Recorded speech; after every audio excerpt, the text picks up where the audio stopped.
us in the world as a whole. Other people need to be given that knowledge in order for the world to progress. I'm not saying that I have like world-changing knowledge, but that's how it would work. If we didn't know that the apple fell from the tree, we wouldn't know what gravity is today. Like, we wouldn't understand gravity at all. Because one person said, that apple fell from the tree. Why did it do that? Yeah, why didn't it just float? Exactly.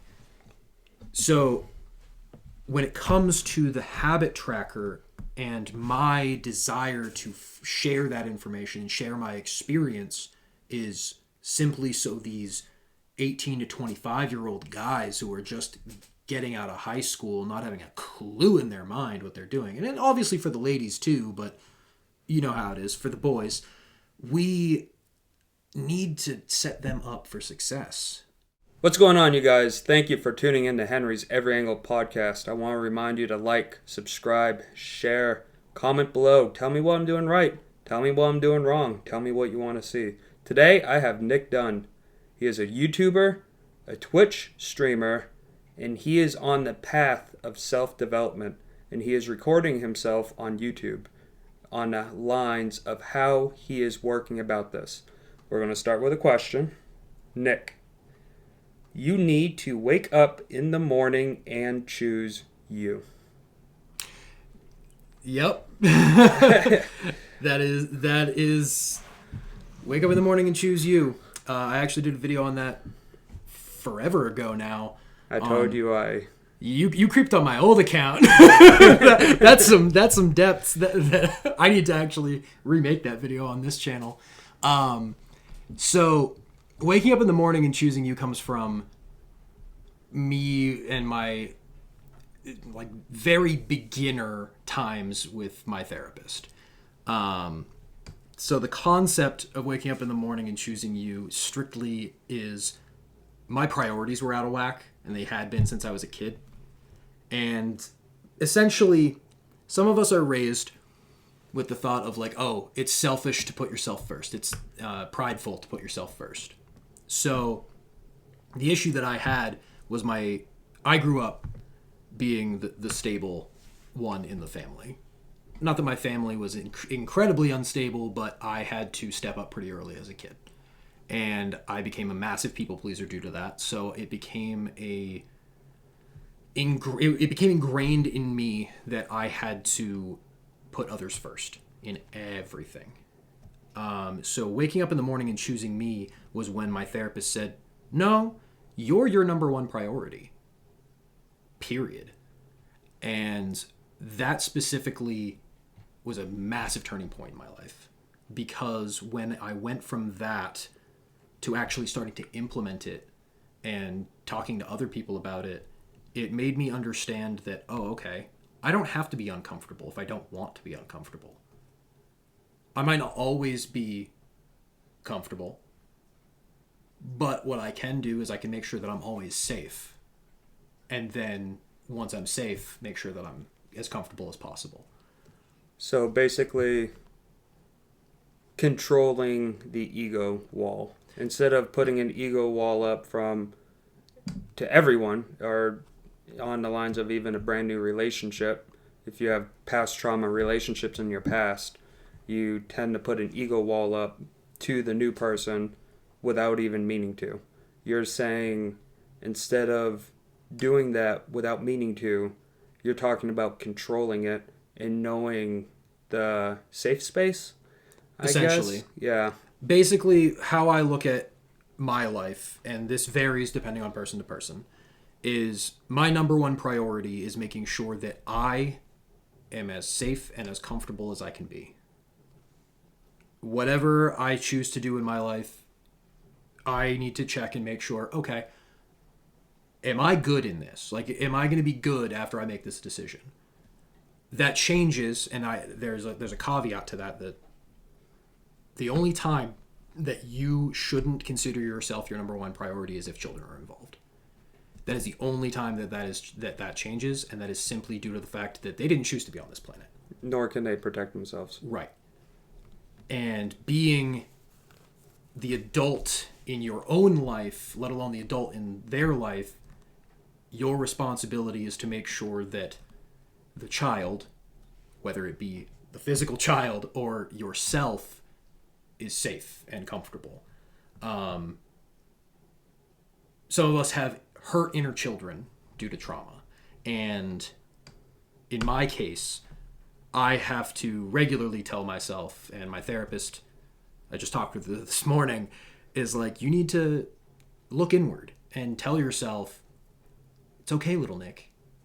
You're safe now. If you fail, you're not going to die. That's not real. You can fail, and you can learn from that and move forward. And just start over. Failure doesn't mean death. And that's what little Nick learned at a young age, was that failure meant death. So I have to... That number one priority is my inner child.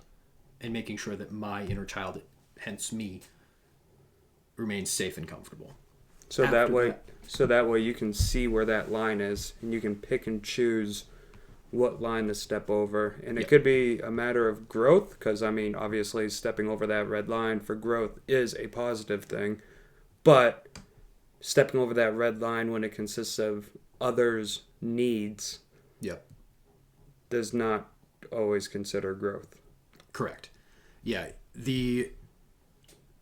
There are certain times where you're going to be able to control what happens in your life. There are other times where you're not going to be able to control what happens in your life.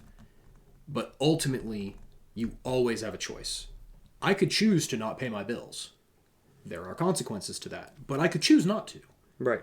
I could choose to just walk out that door and go walk out into traffic. You know, the one car that drives by. But I could do that. But I'm not going to. Because there's a consequence to every action, or there's the cause and effect. And when we consider those choices that we make with our priorities, like whatever our list of priorities is, we need to determine, how is this choice going to affect me directly? And then after you've answered that question, then you move on to the next priority. Have you read the book Extreme Ownership? Funny that you think I can read. No, I haven't. I haven't gotten myself to read really anything just yet. That would be next on my self-improvement list. The beginning's easy. Throughout it is more difficult, but Extreme Ownership is, I think you would be able to relate a lot to that subject. And it's a matter of, like, I'll say it on here. One of my cars just got wrecked, and it wasn't wrecked by me. Damn. And I took it in not only a military sense, but a very religious sense. On the lines of, God tells us to forgive. You might have forgiven 7 times, but keep forgiving. Yep. And so I forgave him. On the military side, where the extreme ownership, I knew the record of cars. I knew the record of accidents. I knew the record of all the bad things that was occurring. But I still gave the trust to do it. And with that being said, I'm wasting my own energy and efforts and time, because time is something I don't have. Time is something that we all have a lack of. The older you get, you realize that money's not really a problem. Time's the real currency. Yeah. And I'm wasting my time being mad at him when in reality, I gave the permission. I gave the trust.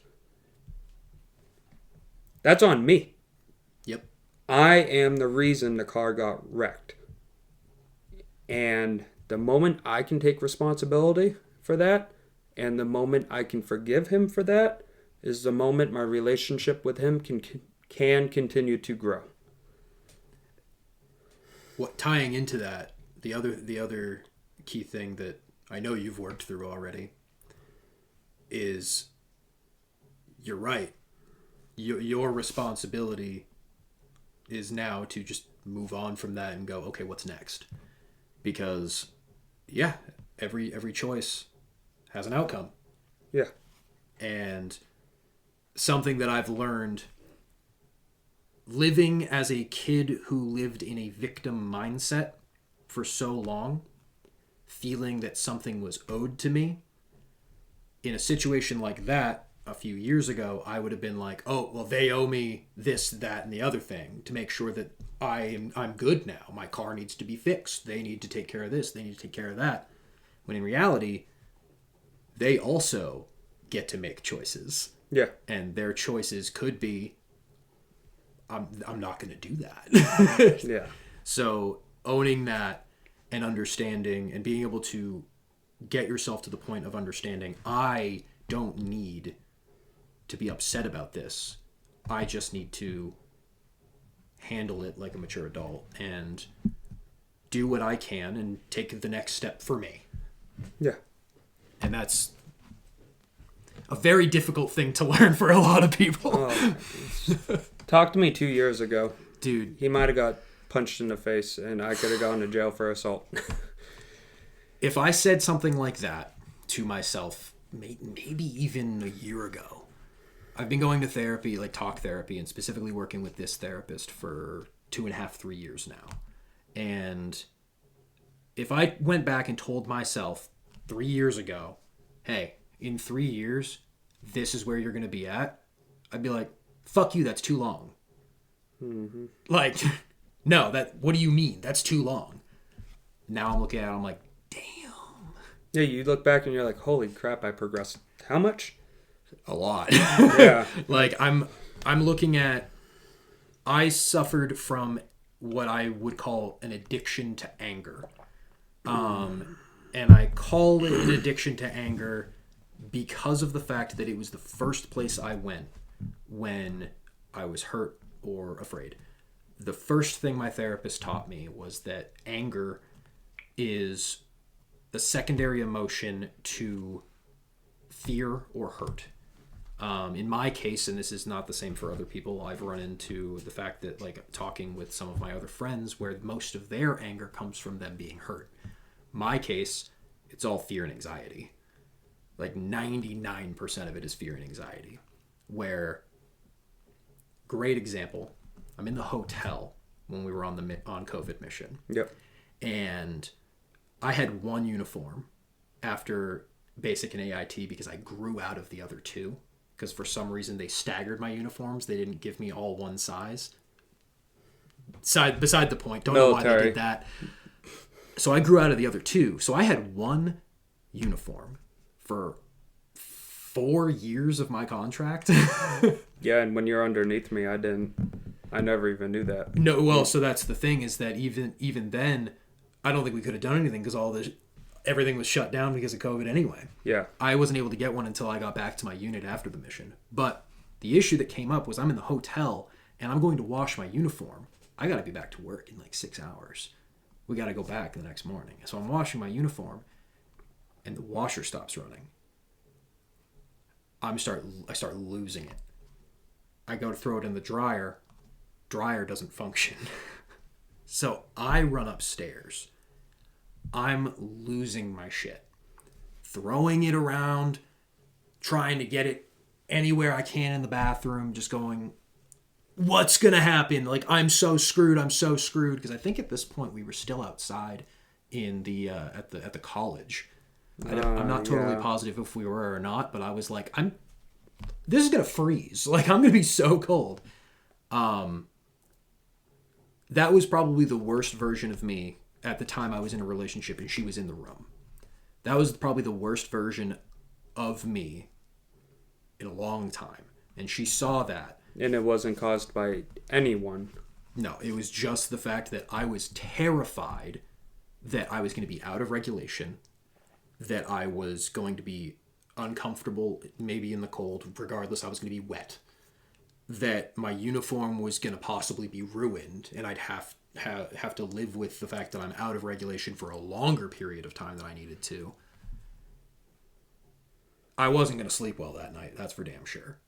And that is the prime example I use when I go into the headspace and I start to realize that I'm getting angry, is I go, okay, why am I angry? Okay, I'm scared. I'm nervous. What am I nervous about? What am I anxious about? The uniform is soaking wet and I have work in 6 hours. Yeah. Then the next step for me is I have to get from there to solutions, to logic. What's the truth? The truth is I'm going to work in a sopping wet uniform. What's next after that? Well, I can explain what's going to happen, and then everything past that is out of my control. So when it comes to anger and my addiction to anger, you know me, I talk too much.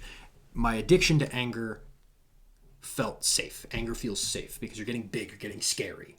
Nothing can hurt you when you're big and scary. So tying anger to that fear for so long, for 25 years of my life at that time. You were coping. Yeah, I was coping. I was building that wall as big as I could get. And nothing else is going to hurt me as long as I'm big and scary. Yeah. So eventually, I got to the point where I'm able to ask myself those questions. Why am I angry? Okay, am I hurt? Am I afraid? I'm afraid. Okay. And I can typically lure myself back. So I haven't been angry in probably 2 years. Like genuinely, like the rage that I would have. Good job. So like the progress that I've made just in that area for me is incredible. I was angry for probably 20 years. Right. And I'm like, wow. I'm not going to say that it's, the equivalent of what an addiction feels like because I don't personally know what it feels like to struggle with addiction. But the relief that I have knowing that I don't get that way anymore is where I know my main progress came from. Well, I mean, it's the exact same thing as an addiction. You have a problem, just get angry. Yep. You have a problem and trying to fix a problem, that takes work. Yep. Stopping smoking, stopping drinking, that takes work. Oh yeah. I mean, it's the same solution. What can I do to stop this? I'd say it's the same thing. I'd like to think so. Now let's see if I can get past my Coke Zero habit. Oh boy. But we won't go there. Yeah, I don't drink any soda, so I can't relate to that. I just have a crippling Coke addiction. That's all. Yeah, that's good. That's the perfect veteran answer. So, ready for the next one? Hell yeah.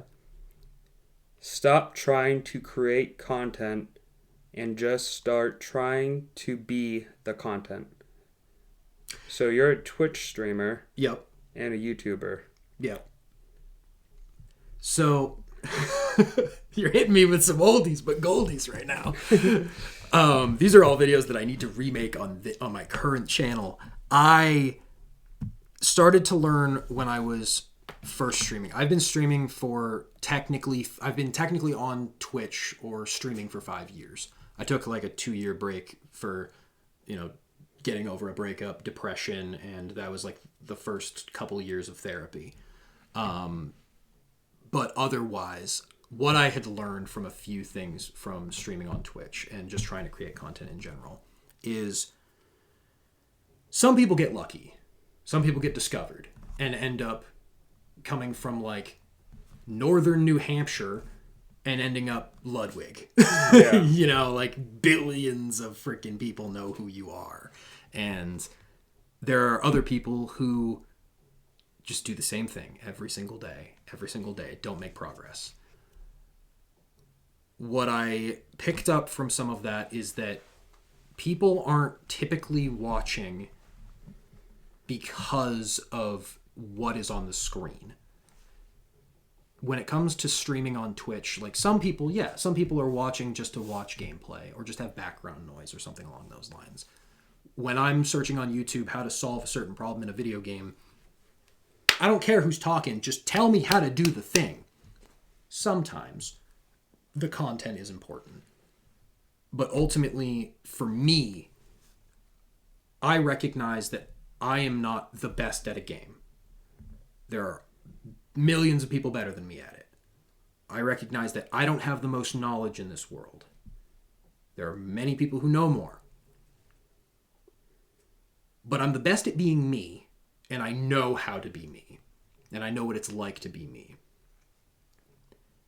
And even if only 1,000 people, which is small terms for like YouTube and content, even if 1,000 people can relate to me and understand, hey, this guy's like me, then I have 1,000 people who are loyal to my content because they enjoy who I am because I'm like them. Right.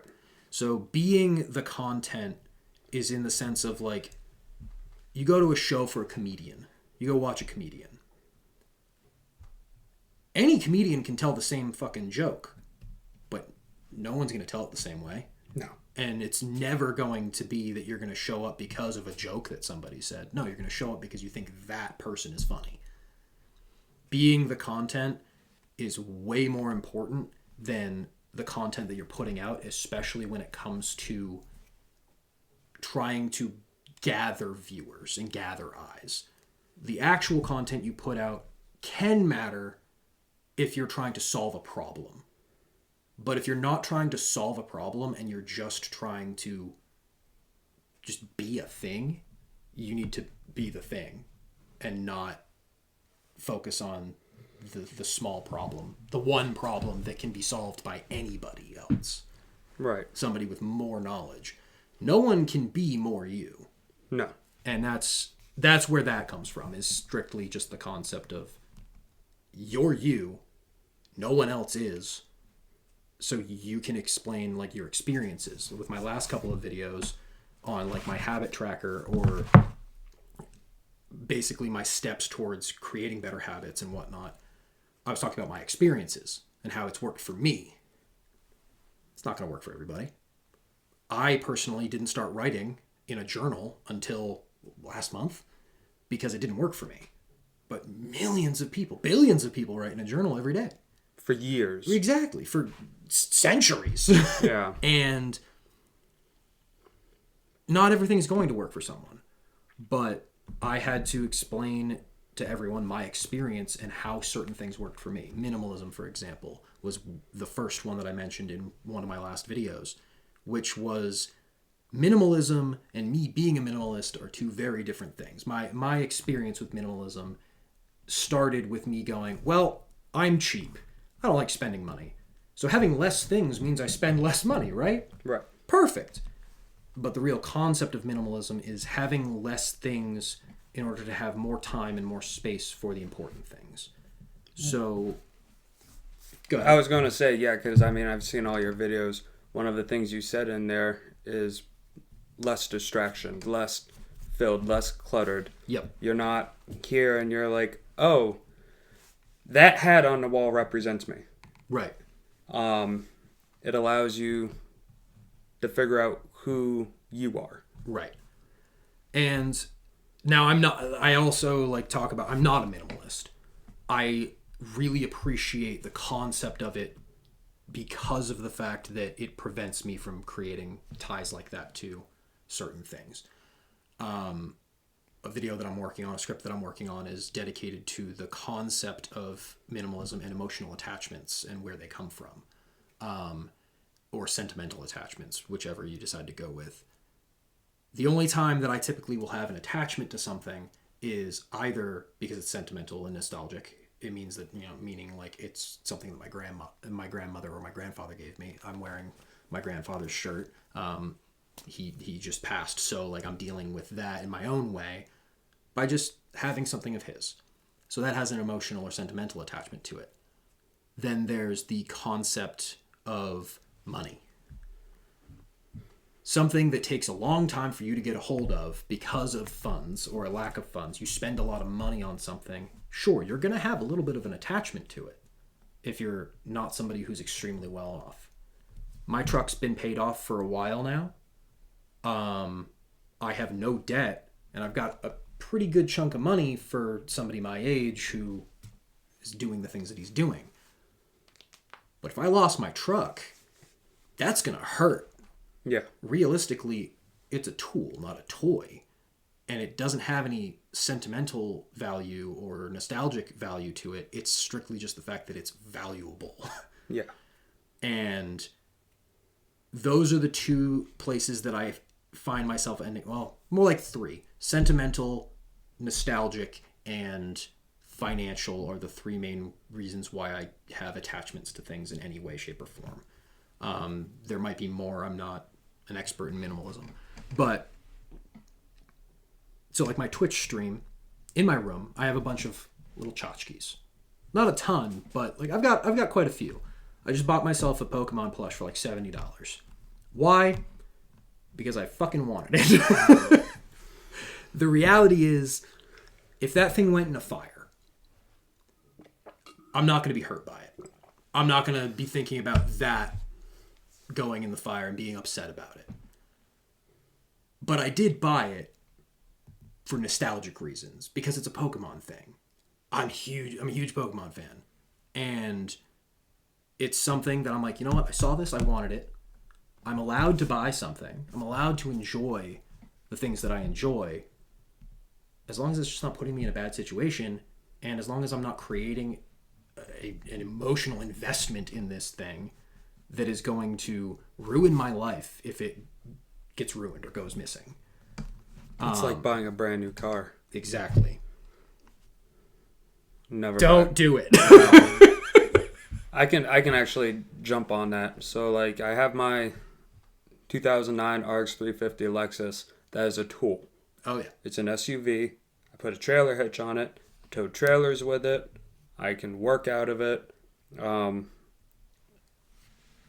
would probably be pretty messed up if that were to be messed up. Oh yeah. But that's just on a financial standpoint. Right. If you were to look on my desk where I have my one-on-one videos, you will see 2 saws that are painted by my grandmother. Yeah. And I would be devastated if something happened to those 2 saws. Right. And I try to keep everything extremely minimum. Mm-hmm. I'm only allowed to be emotionally attached to these couple things. And it's the same way with the house. A piece of property is the most easiest thing to become emotionally attached to. Oh, yeah. My grandparents just sold their Christmas tree farm. I know. Hell yeah. And, man, that was my childhood. And, like, at one point I was like, I'm going to buy this. Yep. I'm like, if they need the money to move, I'm going to buy it. And I had to kept telling myself, that is a poor decision. You love the property. You hate the area. Yep. You will not be happy there. And eventually you will resent the piece of property you love so much. So it's sold. And it's one of those things where I try to not be curious what's going on with the house, what's happening. Is it doing better? Is it doing worse? Because I can just paint a picture within my head of me as a child with my grandparents in that house and with my entire family, because we'd have Christmas there every year. The entire family would go there. We would have harvest season where we have more than my family. Yep. And have like 18 people at the dinner table and my grandmother serving all of us. I can talk about that and I can be happy about that, just like I'm doing right now. I don't need the physical house to keep that positive energy around. That's one. You saying that that a house is one of the biggest like attachment pieces in someone's life, and I completely agree, because it checks all 3 marks that I like, all 3 topics that I was just talking about: financial, nostalgic, and emotional or sentimental. And it's like those things hitting all 3 marks is really tough. Like that's something that really makes you have an attachment to something. The closest I think I have to that would be my childhood stuffed animal. And that's probably how it is for like a lot of people who aren't like a homeowner or like something who you've owned for a long time. But I've owned my childhood stuffed animal since I was an infant. It doesn't have a financial tie to it because I never bought it, and it's a stuffed animal, so it's not very expensive. But that stuffed animal, it's Simba from The Lion King. He's well loved. That piece of my life is so nostalgic for me because my imagination ran wild as a kid. I imagined us doing all kinds of things. I compare us to Calvin and Hobbes very regularly because that's just, he was my Hobbes. Right. But also emotionally, I talked to it when I was a kid. I actually needed it for a little while. And it feels really weird to say this as like a grown man when I was 25, when I had moved out the second time and I was dealing with that really emotional time in my life of like the hardest breakup I'd ever been through, and working through therapy for the first time, understanding that I had a lot more trauma than I knew, because that's the concept of trauma, is you don't know it's trauma until someone tells you it's trauma. And I was like, Mom, I need to come home, and I need Simba. I need him with me, because I really just need a comfort piece for me. You didn't want to feel alone. Exactly. So there are very specific things in our lives that we will tie attachments to, and that's fine. It's not going to end your life if you have an emotional attachment to a stuffed animal. Yeah. But the minimalism piece is not letting it get out of control. It's moderation. That's what everything's moderation. Yeah, everything's moderation. It's like last podcast I just listened to talked about trying to extend your life as far as possible. Yeah. About like eating healthy, working out, staying mobile, and psychology has a lot to do with that, man. Because like eating that, it's not like eating a French fry is going to take off 30 seconds of your life, but you know what might take 3 years off your life? I can't eat that. That's unhealthy. I can't eat that. That's unhealthy. Right. Like you go to the extreme.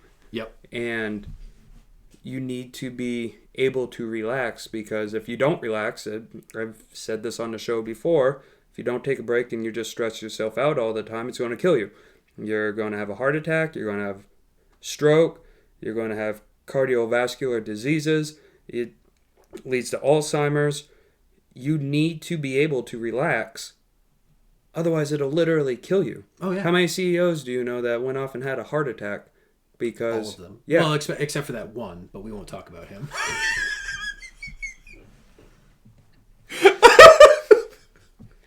If you're listening to this 5 years from now, you won't understand. Free my boy! But at the same time, I'm going to wrap it back. Then you have the CEOs that don't. I mean, look at Elon Musk. The dude is also a professional video game player. Yep.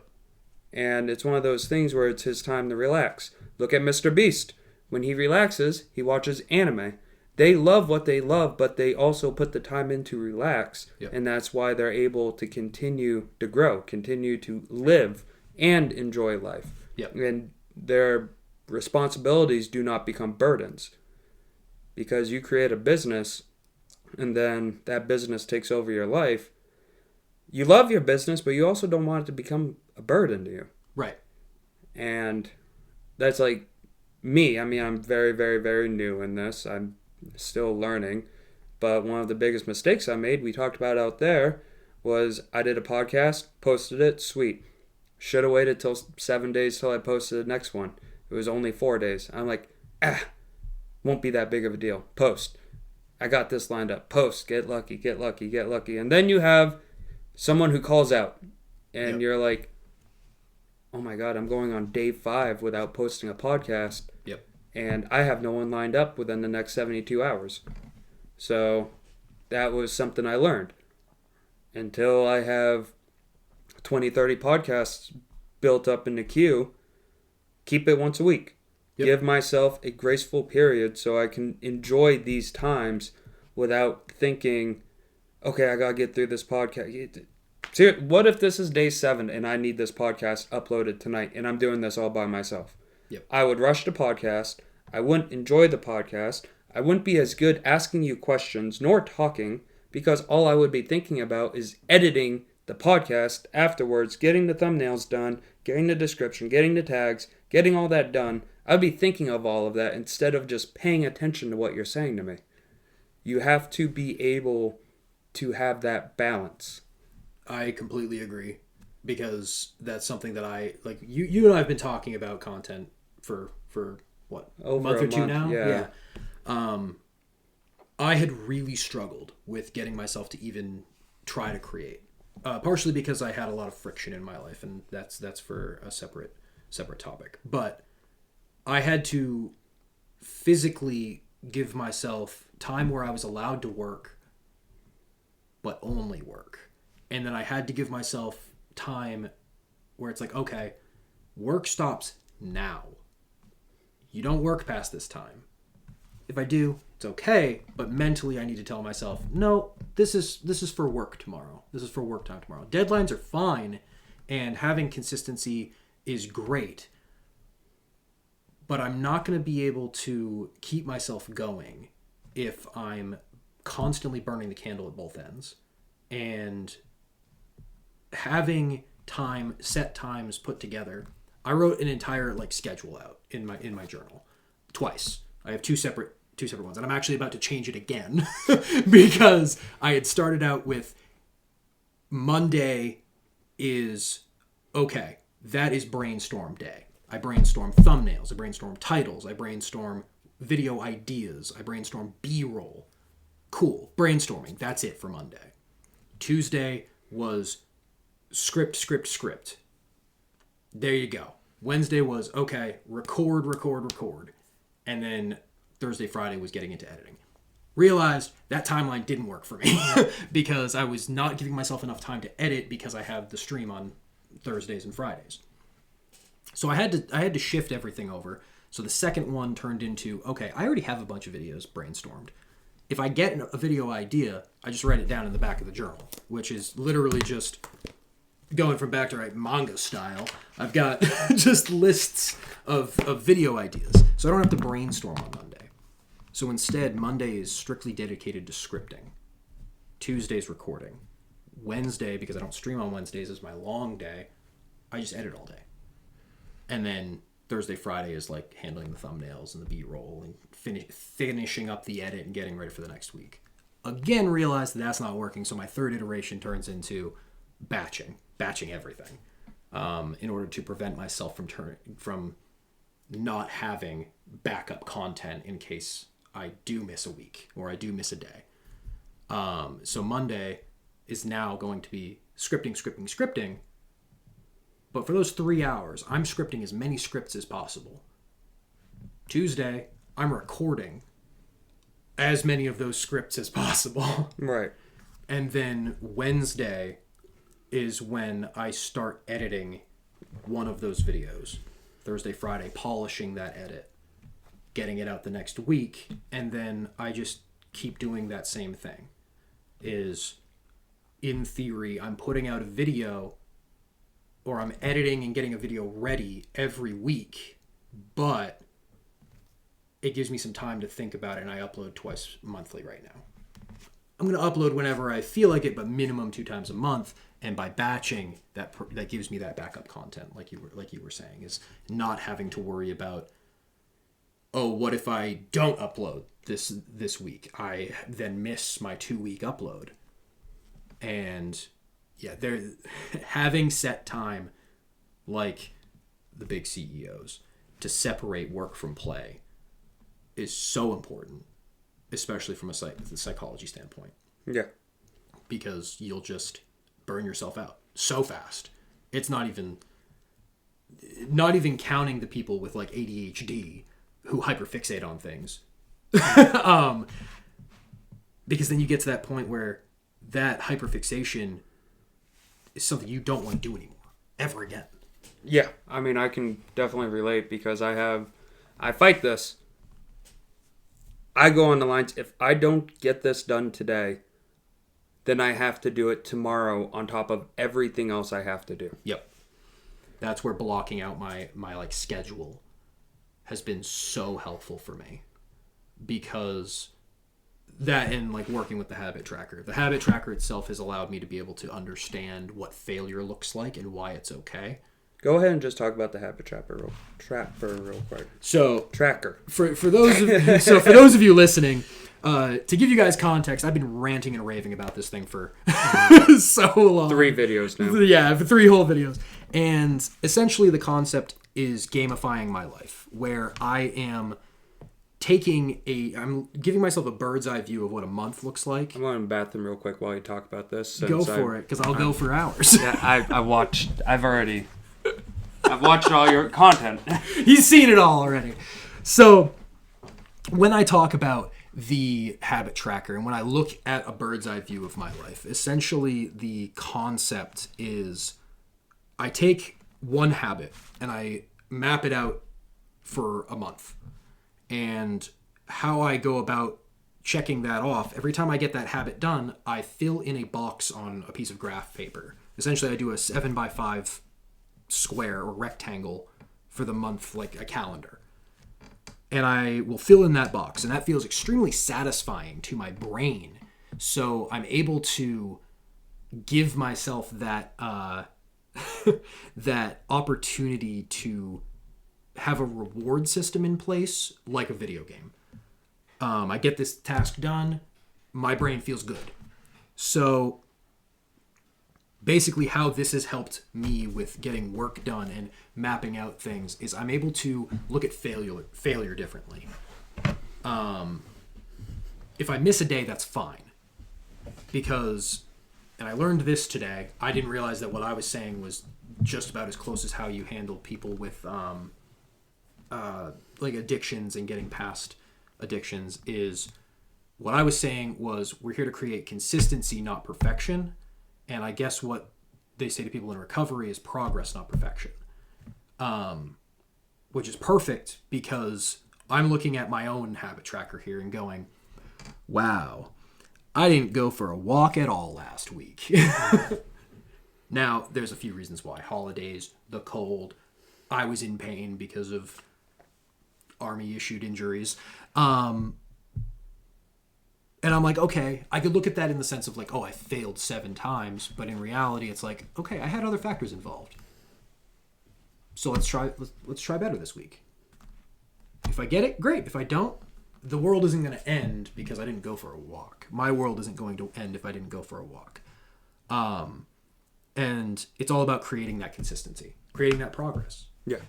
So getting that bird's eye view on your life and being able to like see something so like laid out for me was such a big deal and an eye opener because I was able to look at my life and go, you know what? I may not have it all together, but I've got it all together better than that 25-year-old guy 3 years ago. That guy, what the fuck was he doing? Yeah. You're like, I wish I could have talked to him. And that's exactly what my content is dedicated to now, is talking to those people who are in that me's headspace, or people who aren't even in that headspace yet, getting them ahead of me, essentially. When I was working with the kids that I used to work with kids with problematic sexualized behaviors, and they were just trauma kids. I worked with them residentially.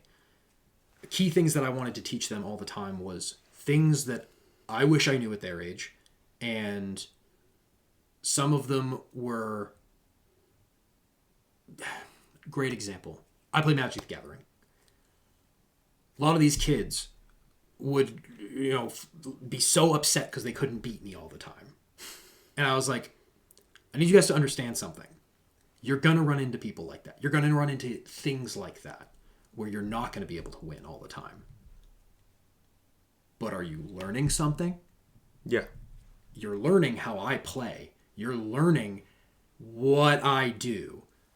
Typically, it's we play Commander, so it's a 4-player game, and I use politics. I'm like, hey, I do you a favor, you do me a favor, perfect. And then I'm the kind of guy who breaks that favor. But it's on video, folks.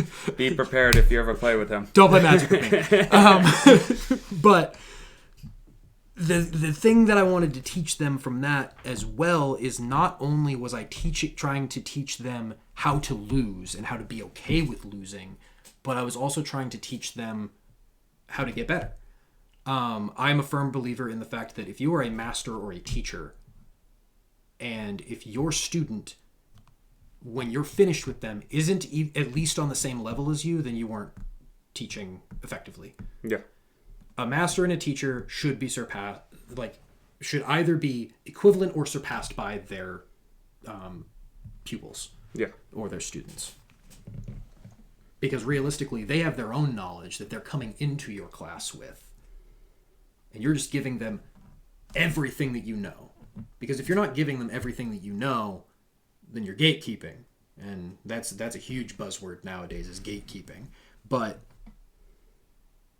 being able to allow your students to learn everything that you know, you're setting them up to be the next you, but even better than you, because they have their own information that they're gathering from other places. You want them to become themselves, but progress within themselves. You don't want them to become you. Exactly. Like, I'm going to eventually cap out at the knowledge that I learn. And in order for knowledge to progress in the world as a whole, other people need to be given that knowledge in order for the world to progress. I'm not saying that I have like world-changing knowledge, but that's how it would work. If we didn't know that the apple fell from the tree, we wouldn't know what gravity is today. Like, we wouldn't understand gravity at all. Because one person said, that apple fell from the tree. Why did it do that? Yeah, why didn't it just float? Exactly. So when it comes to the habit tracker and my desire to share that information and share my experience is simply so these 18 to 25-year-old guys who are just getting out of high school, not having a clue in their mind what they're doing. And then obviously for the ladies too, but you know how it is for the boys. We need to set them up for success. They need a purpose. Exactly. My problem that I've run into is that my content for so long was me trying to, yes, make myself a priority. So I was trying to just be the content and essentially be an entertainer. That's what I try to be on Twitch, is I'm an entertainer. I'm entertaining people by playing video games poorly. Can I add a word? Yeah. You're serving. Exactly. So the problem that I was having was that kind of content only makes progress if I am entertaining enough. If I am able to give them what they're seeking. And in theory, they would have to be seeking entertainment. So I was struggling with the fact that I also wanted to provide something useful to people. I wanted to teach people. I wasn't able to make that connection because I know all this information, but I'm not listening to myself. Of course not. That's what my therapist is supposed to do. And then she's supposed to tell me what I'm doing wrong. But I landed on I wanted to teach. And what I realized was, okay, I don't know a lot. Well, that's fine. I don't need to know a lot. I just need to find people who know less. And, okay, what can I teach that I know enough of now that people don't know enough of? What have you learned in the last couple of years of therapy? Exactly. Self-improvement stuff that I have learned, techniques that I have learned, whether they're going to work for everybody else or not. It's genuinely just, okay, this kid who's 18 years old, or even this 35-year-old man who hasn't had the chance to, to go to therapy or something, or talk to his boys, because let's be real, some of us are really closed off and don't talk to each other. Which is crap. It's crap. That's I can go deep. I can go deep on that one too. That person now sees that this 28-year-old idiot with a Twitch stream is able to say, yeah, I get it. I've been there. I still am there a little bit. And that's okay. But here's a small tool that I use to be able to make my life a little bit easier. Right. And that's solely where I've hyperfixated on the habit tracker. It's like, yes, it's helped me immensely, But now I'm like, I need to tell everybody about this. Yeah. Yeah. Like, because it's not fair. I can't gatekeep this information. That's the entire point of me doing this. Exactly.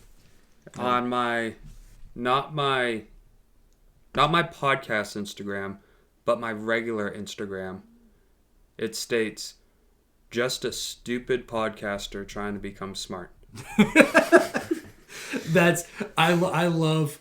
I didn't really put too much thought into my YouTube bio or YouTube description, but I was like, for the boys who want life advice from an idiot with a Twitch stream. I'm nothing special. I just have some advice that I'd like to give to these kids, or even not kids. Like, the video games for me now, like, yeah, it was entertainment originally. Now it's just something that I can relate to people with. Like, I got one commenter saying, as a 26-year-old Magic nerd who is actively struggling with a lot of these issues, I appreciate your content. I was like, it makes the world. If you can change one person, you served. Exactly. Like, and that's my goal. I'm going to take this, I'm going to steer it down a very dirty direction. Send it. The education of teaching people that you need to get ready to go to college to be able to get a career in order to make money, to buy a house, have kids, go on, buy property, make more kids, become a grandparent, is shit. They need to teach people how to serve the community. It's like I was telling my mom how the United States is the only country that teaches independence. And that's because the federal government wants us to teach independence. So that way, they become 18, they leave, they go somewhere else.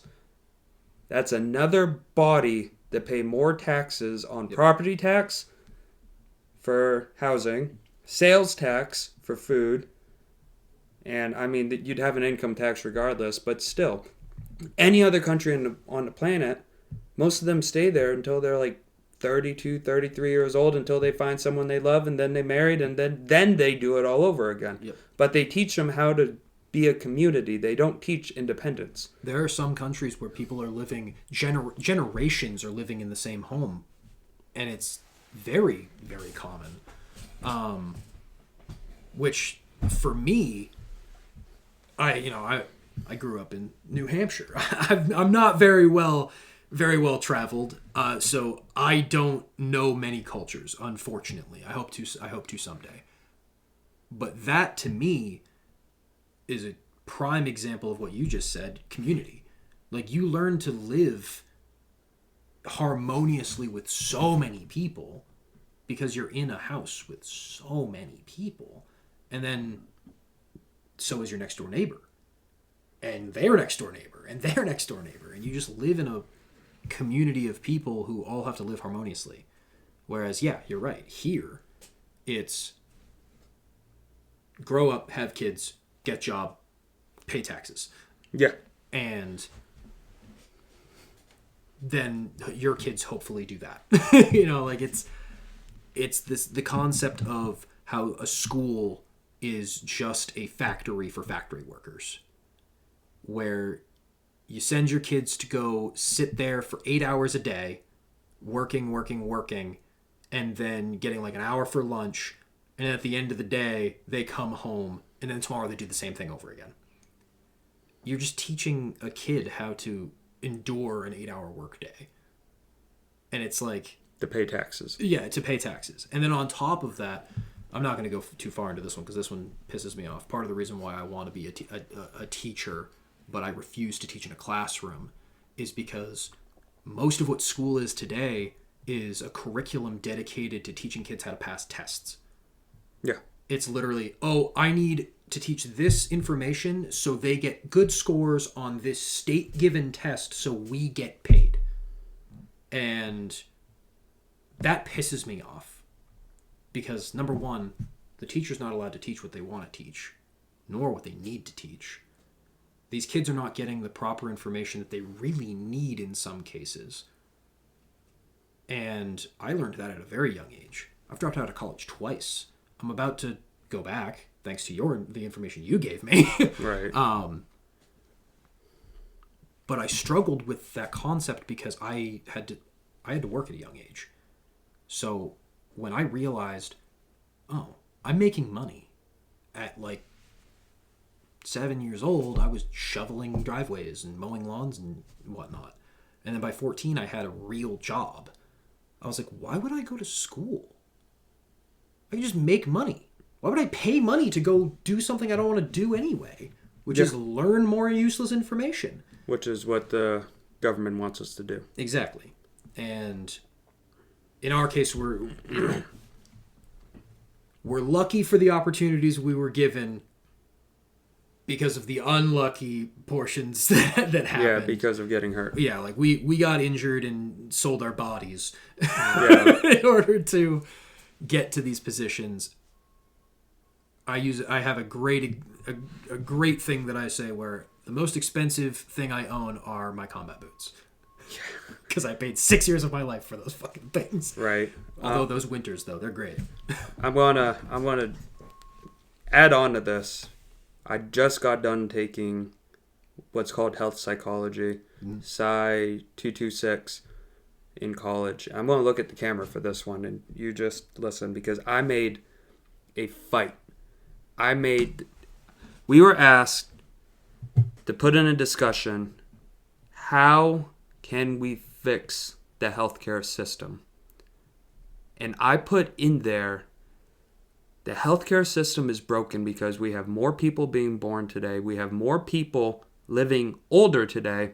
We have more people unaware of the psychological choices they make today. The biggest thing they can do to fix this is the public school system. Yeah. If you were to teach, you need to relax, otherwise you're going to have a heart attack, that's one less person going into hospital. You'll have less people stroking out. You know what else they need to teach? They need to teach financial literacy. Because if you're financially healthy, that's probably more than half of the people in the United States where they struggle with the most. But if they were just financially literate within the very beginning of their childhood and learning healthy coping mechanisms to go through life, you would have less people in the hospital. A very quick side note, back to like the minimalism thing with not having financial literacy. If you are in a bad financial situation, and that financial connection, like with my truck, for example, that's an expensive thing that I own. If you're in a poor financial situation, everything's expensive. Your $100 grocery bill, it's 10 years ago. Like your groceries, that $8.99 you spend for a 12-pack of soda, that's expensive. So of course you're going to be like, oh, I forgot that in the truck and it all exploded. Well, now I'm upset because my soda's all ruined. Poor example. But everything's expensive. So without financial literacy, without understanding finances, you're not going to be able to improve upon your existence with money. Well, if you had a healthy coping mechanism, that soda might not have been your coping mechanism to begin with. And if you were financially literate, but have Coke as a coping mechanism, but if you're financially literate, it wouldn't have been a big deal that soda broke and died, because then you could have gone out and bought another one. But for those who are not financially literate, you might have just spent the last 80% of the money you had, and you're like, I don't have money for another soda. Exactly. So it's one of those things where if those two things were taught in the very beginning of our childhood, or not in the beginning, but within high school, the country would be a better place.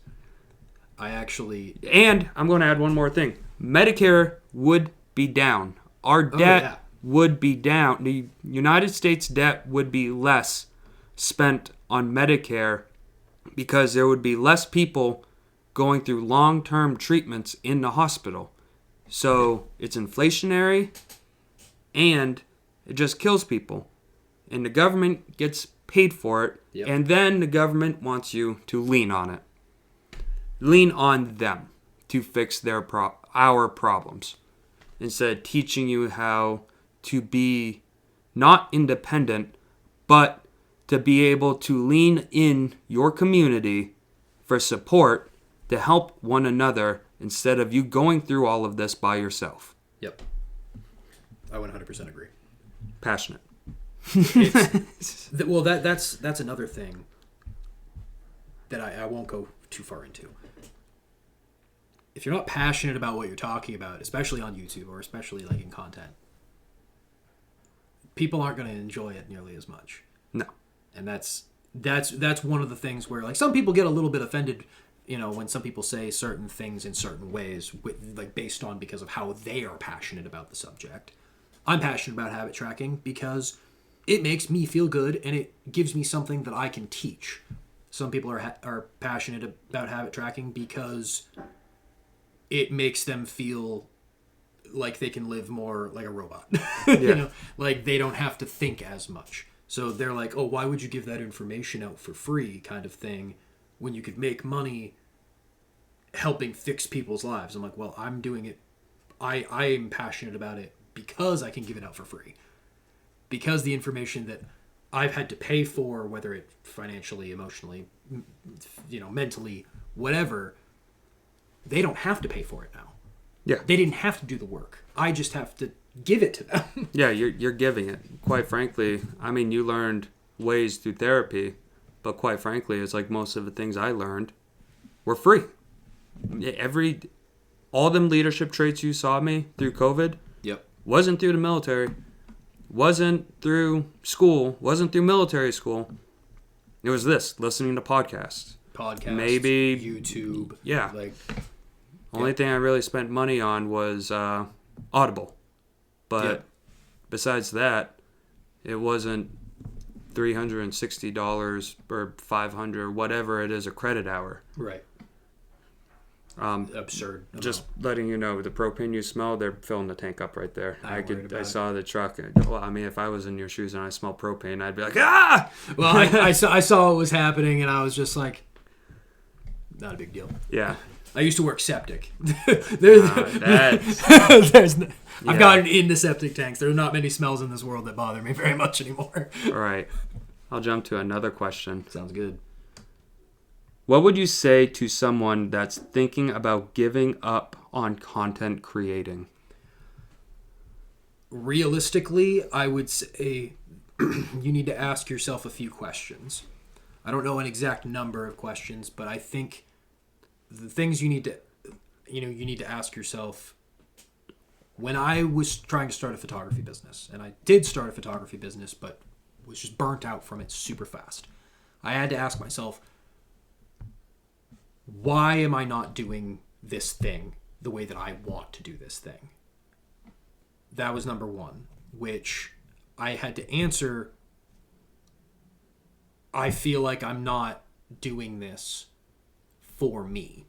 I feel like I'm doing this in order to make my life easier, but it's just making me have to stress about life more. And I think, let me rewind here. Let me rewind the tape a little bit. I'm going to get myself off track. I would say, ultimately, you're allowed to make whatever decision you want. If you want to stop creating, you stop creating.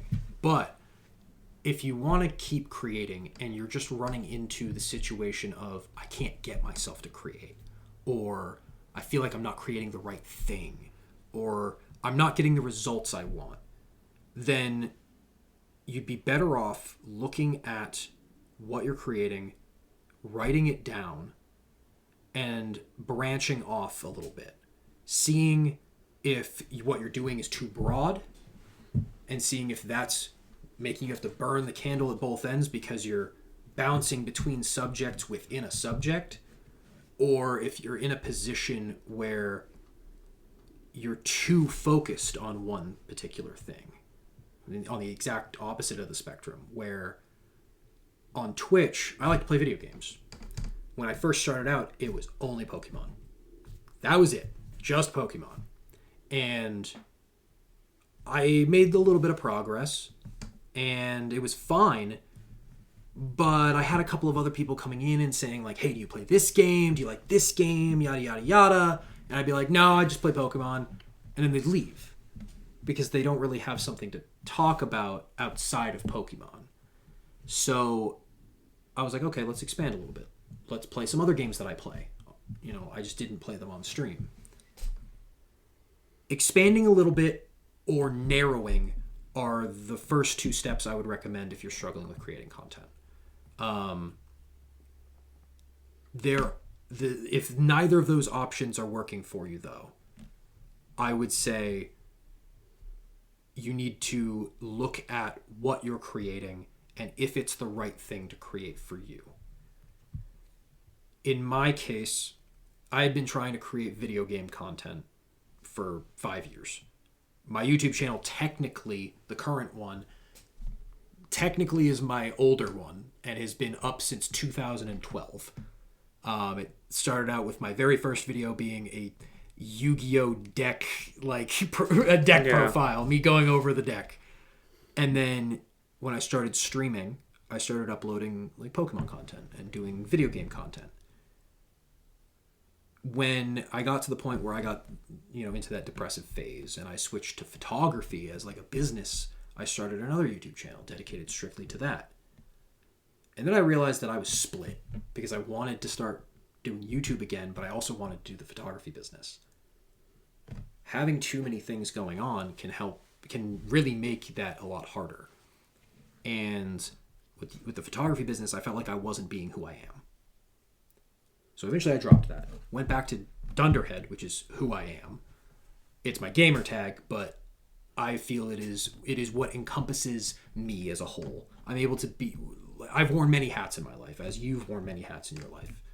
Military, you being a dad, you going to school, me, military, being a residential youth counselor, being a substitute teacher, being a camp program director, being like all of these things, being a photographer. I had to be so many different people, and I was only allowed to be a certain kind of person when I was doing the photography thing. I had to be a photographer. I wasn't really able to be myself as much. Dunderhead, I can be whatever the fuck I want. So, if you're feeling like you want to stop creating content, specifically if you want to stop creating, you're probably right. You probably want to stop creating. Right. But if you feel like instead the words are more like, I don't know why I'm creating, or I don't know what's not working. Why is this not working? What do I need to change? Then that really comes down to finding out what you're actually passionate about, finding out what you have to offer, and finding out what makes you unique compared to anybody else in those other two categories. In my case with self-improvement or gaming for me, I was like, okay, what do I have to offer? Well, I think I'm kind of funny. I think I'm pretty relatable, and I've got a little bit of knowledge that I can share with some of these younger kids who are clearly going to be coming in because I'm playing video games. That was a little bit of both of the what I am and what I have to offer. But what makes me unique compared to all of those other people doing the exact same thing? Well, not much. Yeah, but I mean, what I got out of that, it goes back to what we were talking about before, where you said, stop trying to be something and be you. Right. So, essentially, with Dunderhead on my gaming side, I recognize that for me, when I'm gaming, and when I'm gaming on Twitch, I'm usually doing it not to create good content, not just to create good content and entertaining content. I'm doing it because I think it would be fun to do. Yeah. I do all these really dumb challenges on like Borderlands, for example. Like right now I love that game. We're doing a gun run. Yeah. The gun in Borderlands 3 that you have to use iridium to fire and it creates guns. I can only use gear that comes out of that. Oh yeah, no, like I want to sound even. I'm going to show my side. Like if you want to pick up a gambling habit, go play Borderlands 3. Yeah. RNG, baby. Pray to RNGesus. Anyway. So I like to do those stupid challenges not only because it's entertaining for people to watch, but also because it makes me have to learn certain things about myself. Which is like, I've played Borderlands 3 probably thousands of times now. I've played through the game so many times that it's like, I know the game really, really well, but I don't know it in that way. Yeah. Having to do these challenges and make the game a lot harder for myself gives me new ways to solve problems that I didn't know existed. And with content, it's very similar. You're seeing that certain types of videos are getting views. In my case, I've got one video that I uploaded a couple weeks ago that's doing incredible right now. Yeah. It's still going. It's still getting like 3,000 views a day. And I'm like, that's absurd. But then my other video that I uploaded about a week or two after, sitting at like, it gets like 100 views a day, something like that, I think. I'm not totally positive. I'm about to run it. There you go. But I'm like, okay, what am I doing differently in this video that I did in the other video? And essentially, if you're feeling like, okay, why am I creating content and what's working, what's not working? This is making me not want to create content because I'm not making progress or it's not working.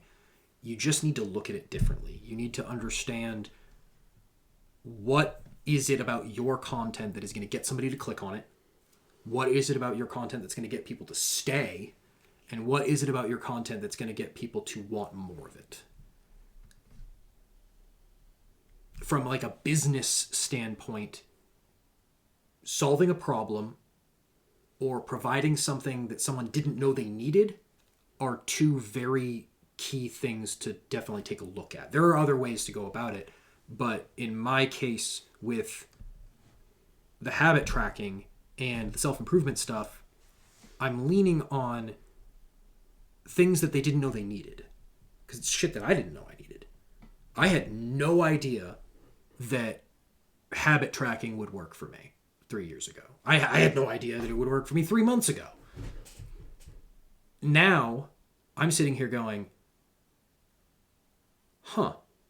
all of those little things that I was trying that didn't work, did work, just not in the right way.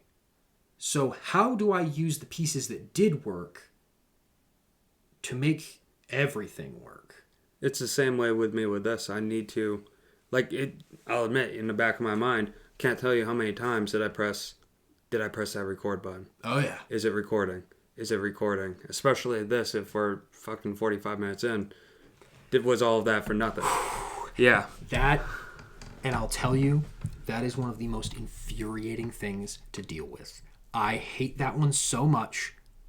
And a way to be able to get through that I had to learn is just by recording even when you don't plan on using the content. Oh, really? I fucking hate it. I hate it so much because I'm like, everything I do needs to be efficient, needs to create content. He's checking right now if you hit record. Hell yeah. So almost every podcast I've done, so I've gone up to look. And I need to just make a piece of paper that check before starting podcast. Press record. After you press record, put an X. Yep. At some point, when this takes off, what you need is a producer. Fuck yeah. That would help. That would be like how I am sitting behind my computer and my stream. Like, I've got my main monitor that's got the game on it, but then I've got a whole separate monitor that is strictly dedicated to, oh shit, I dropped like 6 frames there. Yeah. And it's like, oh, that's not that big of a deal. But like, I'm checking every little detail. I'm answering chat. I'm doing all these other things. But yeah, recording even when you don't plan on using it, or practicing recording even when you're not planning on using it. That's actually how I got to the point where I'm like just comfortable on camera and I'm used to hearing my voice so much that it doesn't really, it doesn't sound different to me on a recording anymore. Right. Which is It's weird. Now, I tried singing one day. Different. That I haven't done. Completely different, because I'm not used to hearing myself sing. Shocker, I'm shit. But eventually you get into such a rhythm. And once you get yourself a routine built, you don't even have to worry about it. Well, that's like me telling you about me opening this. Yeah. At this point, it's coming off the tip of my tongue. And that's good. Yeah, just because I've done it again and again and again. On the other hand, this is 6 podcasts I think I've done. Mm-hmm. So I pressed that record button for a podcast 6 times. It's definitely, there are things that will eventually become habit and ritual, and there are things that will just become inherent. And it's really hard for me to pick out the things that I do that are really inherent, but you'll start to notice when things start to get a lot easier. In regards to, like, you did the intro without needing like a little script or anything to read.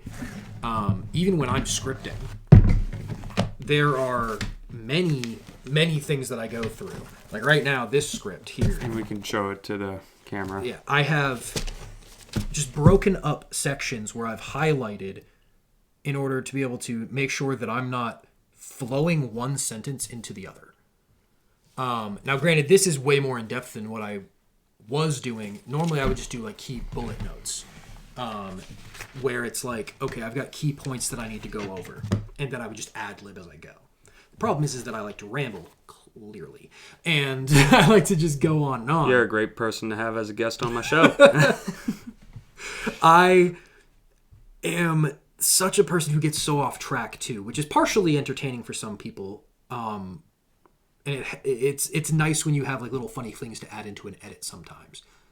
But for some people who don't want to hear about, my Coke Zero addiction, Yeah. they're like, just get to the fucking point already. That's where scripts like this work for me, where I have to just stick to what I said. Now, granted, I might change halfway through. I might be like, oh, that didn't sound right. Let's do it this way instead. And then I'll record that clip again. That's the other way that I make sure that I'm recording, is I record each section. I've done that for my one-on-ones. Yep. Which I've made it very clear I hate. Yeah. I like this. I don't want to look at you. I feel that because when I first started realizing that streaming was way easier for me, I can sit in front of a camera on stream and talk to chat all day. Talk to anybody who, even if there's nobody in chat, I can talk all day. But making a YouTube content. Making a YouTube video is way more difficult for me because I have to watch it back. Stream, I don't have to watch it back. I just, whatever happens, happens. If I've got a little hanger hanging out of my nose, it's there. It is what it is. Everyone can see it. It's live. It's on the internet. But that goes right back to the whole, who are you? Yep. I'm obviously not a YouTuber to make videos. I hate it. I'm going to do it because some of you don't want to listen to an hour plus podcast, but you want to hear like good main bullet points. I've gotten compliments. I don't know why I've gotten compliments, but I've gotten compliments. But this is me. I love this. I love intellectual conversations. I love talking to people. I'm just a dumb podcaster trying to become smart, trying to learn from others. And it's also serving a community. Yep. Someday, if this were to ever pop off and really become a thing, if I help people, that's way more than money. Exactly. I don't care about being the next Ludwig, Mr. Beast, Jeff Bezos, Elon Musk. I just want to get to the point where I have helped enough people to the point where it's like, hey, one person says, hey, what you said really helped me. That alone, as much as it's like, that might be a little bit of an ego thing for me. I hope not. I'd like to think that I'm a little, better well-rounded than that. But knowing that you helped somebody is like the most pride I've ever felt in myself. I feel so good when someone says that I helped them out, especially when I didn't have to like charge them to do it, for example. Right. I would rather give away free information and tell people how they could make a habit tracker by themselves than have to charge them to tell them how to do it. And then if I wanted to make money off of it, instead I would just sell the habit trackers designed by me. And if they want to buy it, great. If they don't, then you've got my free educational video on YouTube that shows you how I make one. Well, that's like I told my mom today. I said, someday I have some people I want to have on a podcast, but I'm really holding out on it because someday once I have enough of an audience, I'm going to make a Patreon. And that Patreon isn't going to be for like exclusive podcasts. Mm-hmm. No, all my podcasts will be free to the general public. Now, if someone's completely flipping a house and I had a podcast on it, and then after the podcast, they show me everything they did, all the bells and whistles, all the hardship that they had to go through, that will be on the Patreon. Right. That will be the background content. If people want to watch it, they can watch it. If they don't, they don't. But I want everything within a teaching standpoint to be free because my goal, especially being in a psychology degree, is to help people. I do not, along the lines of like the financial literacy thing. One thing I hate about Twitch and streaming on Twitch is they've increased their subscription rates many times. They just increased it to $7.99 a month for a tier 1 subscription. And do you have any control in that? I do not. That's rough. It's rough. And I only get, depending on the platform. So if you're on iOS, Apple takes a cut too. So I average like 42% or like 45% or something like that. So I only get not even half of that in the first place, which isn't a huge deal for me. Right. The thing that bothers me the most is I'm sitting here going, that's a fucking Hulu subscription. And Hulu's way more entertaining than I am. Yeah. Like, the thing that frustrates me is that that's to one channel on Twitch. Now, I understand. Some people want to support people that they enjoy. It's like buying a ticket to go watch a comedian every month.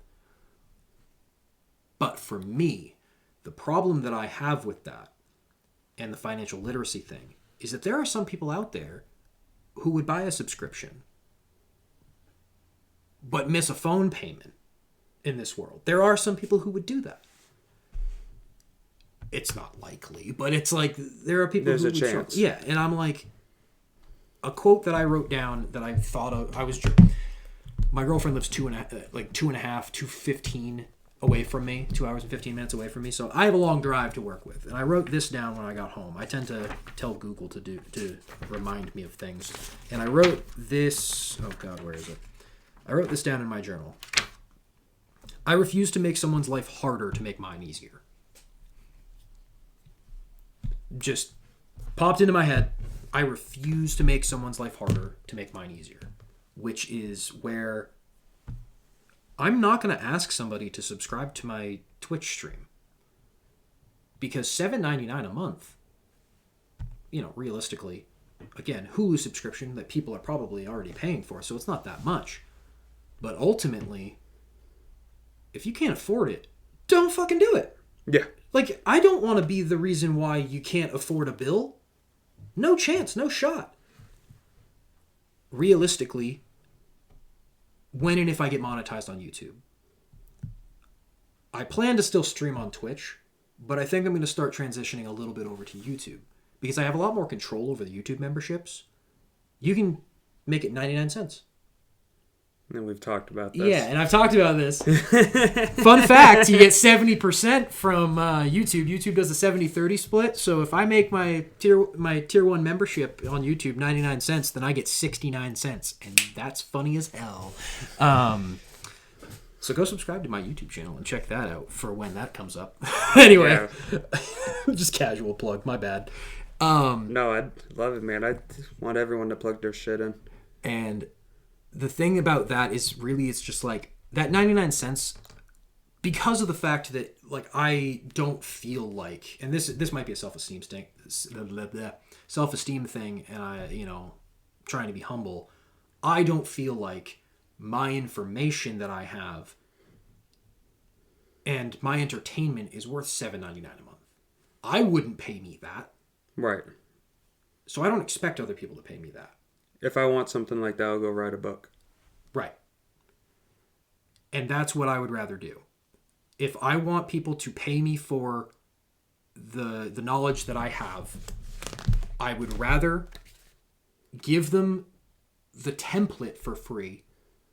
And if they're too lazy to make the template, or they want want me to do it for them, then they can buy the custom made template that, like the journal that I'm going to be putting together. That's all set, ready to go. Every month is set up. Boom, done. They can go to you every year. Yeah, and just buy a new one. That's it. That's all they would need to do. Or they can go buy my merch. Go buy a sticker. I don't give a damn. Right. Go buy one of my stickers that's a UFO that says butt stuff on the license plate or something. I don't care. But to keep the community together, you don't want to charge heavily for that. No, I don't want to charge money for things that I wouldn't pay for. Yeah. Especially because some of this information, like when I start going to school again, I plan on giving away a lot of that information for free. Yeah, I just did. Yeah. We're giving away information that, yes, we're not actively paying for, but we did pay for. Yeah. And that's just it. Is I'm like, it's unfair that there is a massive paywall that some viewers cannot and will not be able to afford because of the situations that they're in. I mean, it goes back to what I talked about, my argument with how do we fix the massive amount of people in the hospital and the massive amount of money we're paying on Medicare. Teach the proper coping mechanisms in the public education system that we pay taxes on, and bam, fixed. Period. Mic drop. Simple and effective. Yeah. Not hard to implement. I'm sorry, not all of us are ever going to use chemistry for the rest of our lives. No. You want to know how many times a day I've used chemistry? Once, when cooking. You know how many times a day I actually cook? Whenever I'm not using a microwave. So rarely. Right. And if some brainiac says that the microwave counts as chemistry or something, I'm gonna find you. Give you a crisp high five. I've talked to that camera many times. One time, it's when I talked about my psychedelic trip. I was like, let me be clear. I'm not going to say where. I'm not going to say legal or illegal. Oh, so for any of you who wants to go at me, fuck off. I was talking about in one of my videos how a tool that I've been using to maintain productivity and focus is a little sports clicker. Yeah. That I may or may not have tactically acquired from my time in the Army. I watched that. It's crazy. Yeah. It's crazy how well that works. Honestly, a tally and a journal would work too. But that's not on here, is it? I did watch that. That's for another. That's for another time. I'll go to another question. Yep. Why are people scared of putting themselves out there, especially talking through the internet, though it is so easy to hype someone else up? Yeah, that's pretty direct. Damn, yeah, that's really... He's hitting me directly with that one. For context, I've considered myself the hype man. That's why I wanted to be a photographer. I get really excited when my friends start creating content. When Henry started creating content, it feels so weird to still not call you by your first name, but know that this is what you're going by. So I got really excited. I get really excited when other people are creating content and doing any creative passion because of the fact that my self-esteem is so low that I love watching people fight their own and win.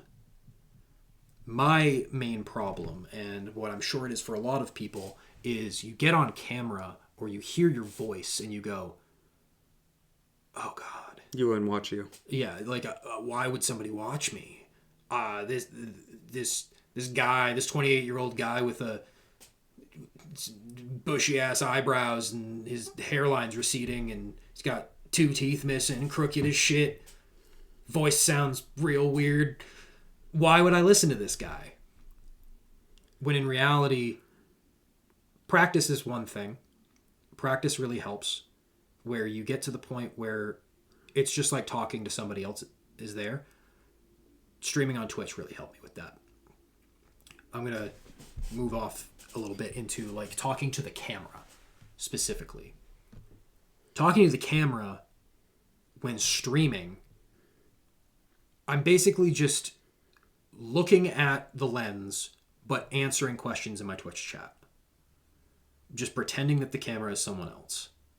And for some people that might work. You look at the camera and pretend it's somebody else. But for a lot of us who are just starting out with low self-esteem, low self-confidence, and you may not even have low self-esteem or low self-confidence, but you look at that person on that camera that you're having to watch over and over and over again because you're actively editing your video and hearing yourself say the same thing 6 fucking times, you're looking at every imperfection. You're hearing every note in your voice, every single thing that you say. Some people are doing that. They're hyper-analyzing themselves, making sure that the video is as perfect as possible, especially as a perfectionist. That sucks. Because you're going, oh, I blinked too many times in that clip. That one's a real one for me. I blink a lot when I talk. I've noticed it, and it's real fucking annoying. I've been told the same thing about myself when I'm doing one-on-one. Yep. I don't know why. It's so weird. I think it's just because of the fact that... So I talk with my hands. Go figure. These eyebrows could not tell you what ethnicity I belong to. That talks with their hands a lot. But when I get like really uncomfortable on camera, or when I'm trying not to talk too much with my hands because my microphone's in the way, for example, I don't want to like knock that shit. That fucking hurt. I heard that. If you guys heard that, Army issued, baby. So I try not to talk with my hands. I then am using my head and blinking and talking, like trying to emphasize every single word. And it's something that I've noticed when I'm recording is I'm like, damn, I blink a lot. So when I'm recording, I actually am a little focused lately on not blinking so much. Yeah. But that's just one example of what people with low self-esteem and perfectionism are dealing with.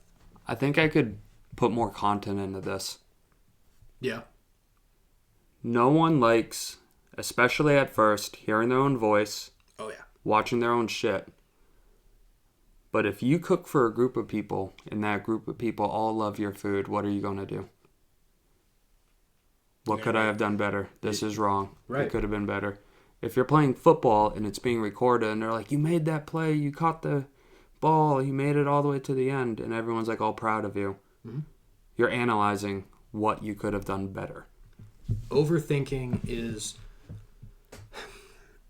and hyperanalyzing, for what we've learned from our time in the military, kills. Overthinking kills.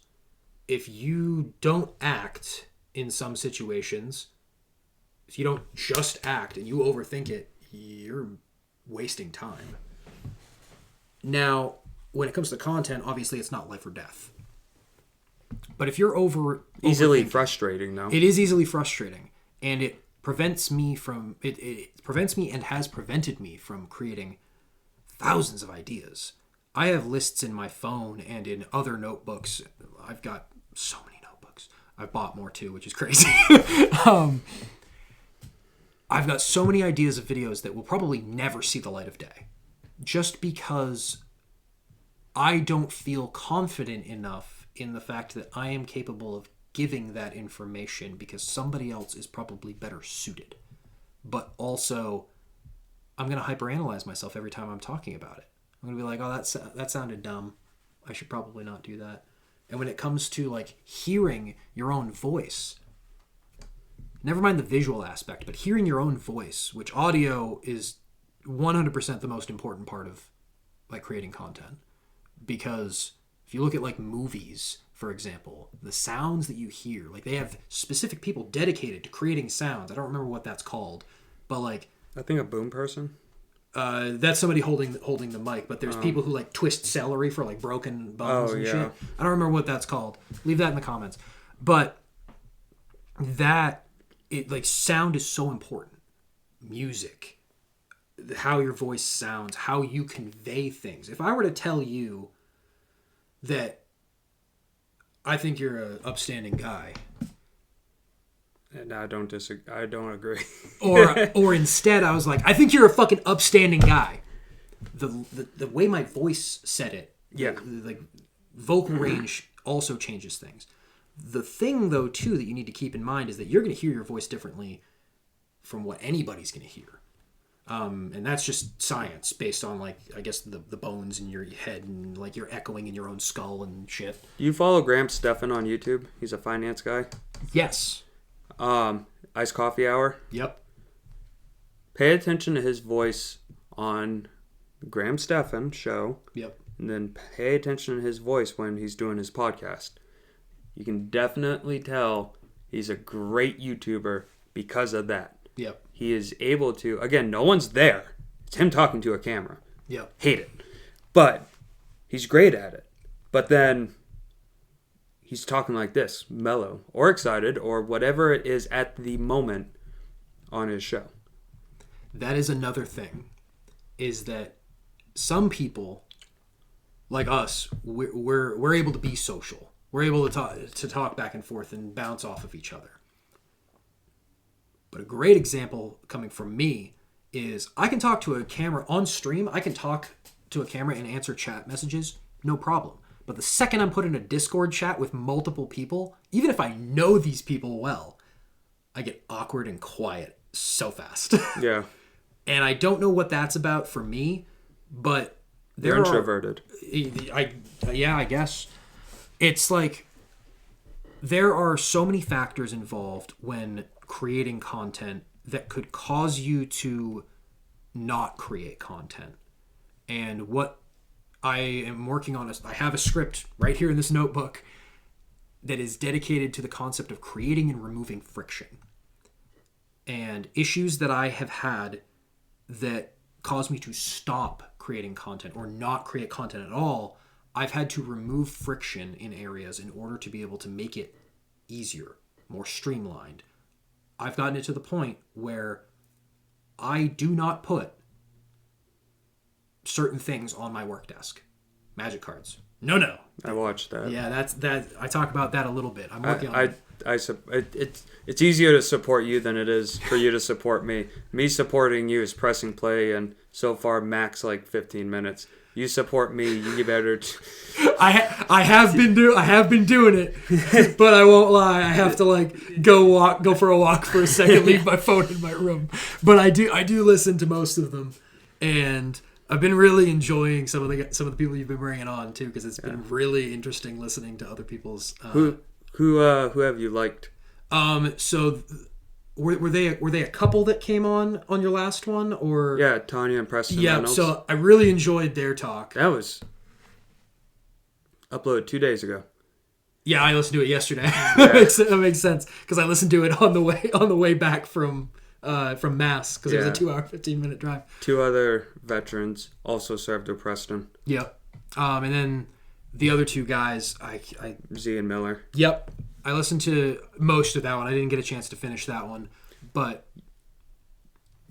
you guys listen to, like, if you don't want to hear a bunch of stories, but you want to listen to this kind of shit where like a lot of psychological shit, fast forward to 1 hour and 30 minutes into that. I will go deep into my psychedelic trip.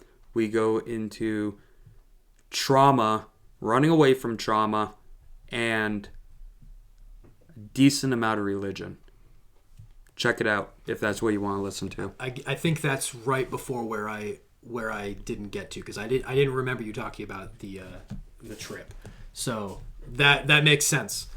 But yeah, when I consider the concept of I'm able to hype up other people but not really work on my own stuff as well, is it's perfectionism, and it's low self-confidence and low self-esteem. And I actually my first journal entry in this particular notebook was titled "Fighting My Low Self-Esteem," and I'm gonna give you guys a little bit of a sneak peek into my brain and into my life. I asked myself a few questions. What does confidence look like to me? Why am I not confident? What is the truth, and what is my next step? What confidence looks like to me is somebody who is able to do anything they want without having to overthink it and not being afraid to mess up or fail. Why am I not confident? There are a few superficial ones. My hair, my teeth, my body fat, body hair, something that I don't like very much. And I'm afraid to fail and not bounce back because if I fail, I'll die. That one is the key thing that my brain hears all the time whenever I am afraid of something.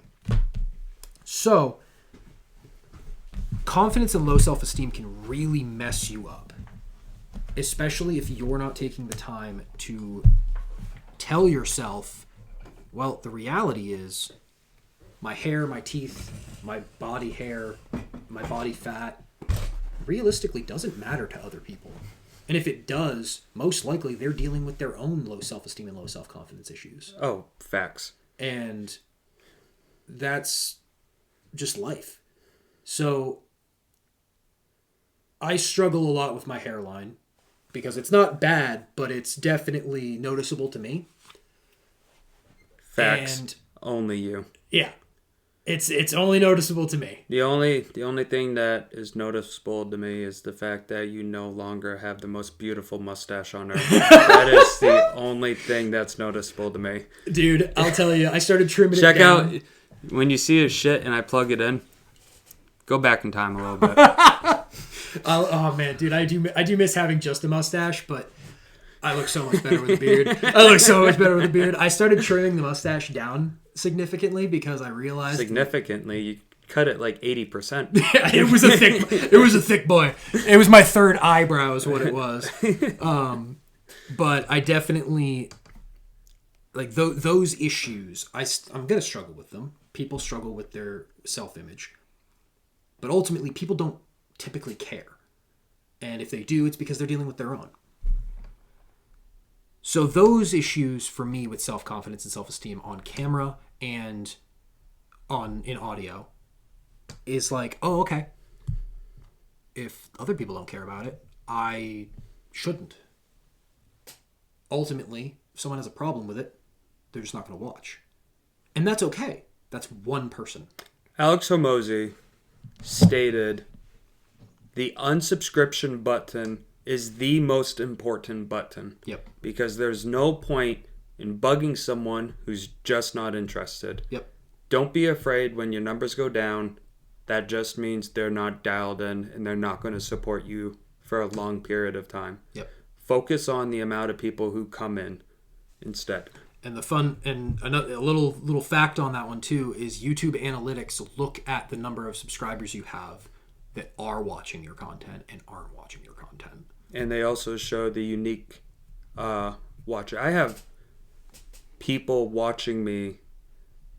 At one point, my unique returning viewers were higher than my subscription. Yep. I have a lot of my shorts. Unfortunately, the analytics that I'm seeing are kind of merging in some areas, merging shorts and long form content, which frustrates me. But like some of my shorts, because it's gaming content and whatnot, because it's on a loop, they rewatch it a couple of times. Yeah. And you're like, how am I getting more views from subscribers than what I've got for views? Something glitched out one time. I'm not going to stay on it too long, but something glitched out one time. In one of my shorts, the average watch time was more than the actual. That's actually pretty normal. Because what happens is you're watching, so because it's on a loop.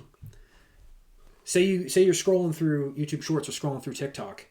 You're in the bathroom. You get up, you pull your pants up, you set your phone down, and that loops, and that's still going through, but you're washing your hands, so you can't do anything to put it away. So they add on. They don't just cap out at the time. If they just watch it again and again and again. Pretty much, yeah. it's also the fact of like you watch through the whole video and then you realize, oh, it started over. That's why some people will purposely make it look like an infinite loop. Yeah, I've seen that. Because then people will rewatch it and then it makes the algorithm go, oh, people are watching this video multiple times. All right. Let's share it. Yeah. No matter, I want to talk about that stuff. They don't want to hear about that stuff. Yeah, we'll talk about the important stuff. So I'll go to next question. Question 5. We're like over an hour into this. My bad. No, it's good stuff, man. Everything's free range here. The world doesn't owe you anything, and that means you shouldn't expect anything from anyone else. After recognizing this, because we talked about it, Yep.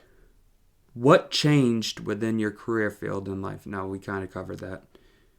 What changed was you stopped the photography and you started really focusing on this.